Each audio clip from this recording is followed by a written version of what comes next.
തുറക്കുമ്പോഴേക്കും തീരാറായി. എന്തായാലും കഴിഞ്ഞത് കഴിഞ്ഞു. നമുക്ക് നെക്സ്റ്റ് ഇയറിലേക്ക് വേണ്ടിയുള്ള പ്രിപ്പറേഷൻസ് ഒക്കെ തുടങ്ങാം. അപ്പോൾ തംബ്നെയിലിൽ തന്നെ കണ്ടിട്ടുണ്ടാവും ഞാൻ 2025 കലണ്ടറാണ് ഉണ്ടാക്കാൻ പോണത്.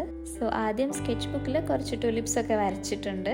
കളർ ചെയ്യാനായിട്ട് ഞാൻ റെഡും വൈറ്റും ആണ് എടുക്കുന്നത്. അപ്പോൾ ഇത് രണ്ടും മിക്സ് ചെയ്തിട്ട് ഈ ഒരു പിങ്ക് ഷെയ്ഡ് കിട്ടും. അപ്പം അതാണ് ഞാൻ യൂസ് ചെയ്യുന്നത്. പെയിൻറ് ചെയ്യുന്നതിൻ്റെ ഒരു ഗുണം എന്താണെന്ന് വെച്ചാൽ നിങ്ങൾക്ക് എല്ലാവർക്കും അറിയായിരിക്കും. വൈറ്റൊക്കെ യൂസ് ചെയ്തിട്ട് നമുക്ക് പല ഷെയ്ഡ്സ് ഉണ്ടാക്കിയെടുക്കാനായിട്ട് പറ്റും. ഫ്ലവേഴ്സിൻ്റെ അടിയിലൊരു ബേസ് ഞാൻ മാർക്ക് ചെയ്ത് കൊടുത്തിട്ടുണ്ട്.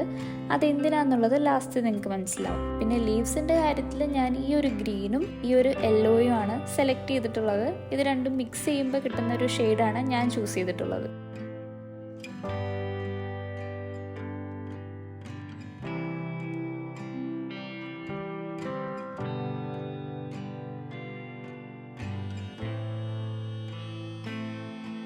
വരച്ച് കഴിഞ്ഞതിന് ശേഷം എല്ലാം ഞാൻ കട്ട് ചെയ്ത് കൊടുക്കുന്നുണ്ട്.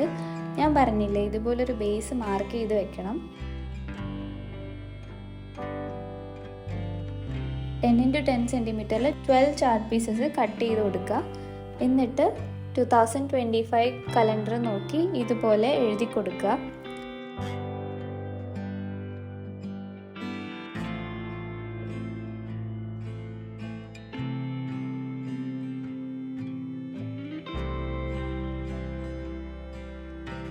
അത് കഴിഞ്ഞ് ഫ്ലവേഴ്സൊക്കെ ഇതുപോലെ ഒട്ടിച്ചു കൊടുക്കുക.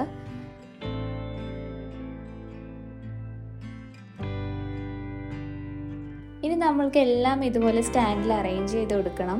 അങ്ങനെ കലണ്ടർ റെഡി ആയിട്ടുണ്ട്. ഡിസംബറൊക്കെ പെട്ടെന്ന് പോകും. ഇപ്പം തന്നെ കലണ്ടർ ഉണ്ടാക്കാൻ തുടങ്ങിയാൽ ന്യൂ ഇയർ ആകുമ്പോഴത്തേക്ക് സംഭവം റെഡിയാവും. സോ ചാനൽ ഇഷ്ടപ്പെട്ടെങ്കിൽ സബ്സ്ക്രൈബ് ചെയ്യാൻ മറക്കരുത്. ബൈ.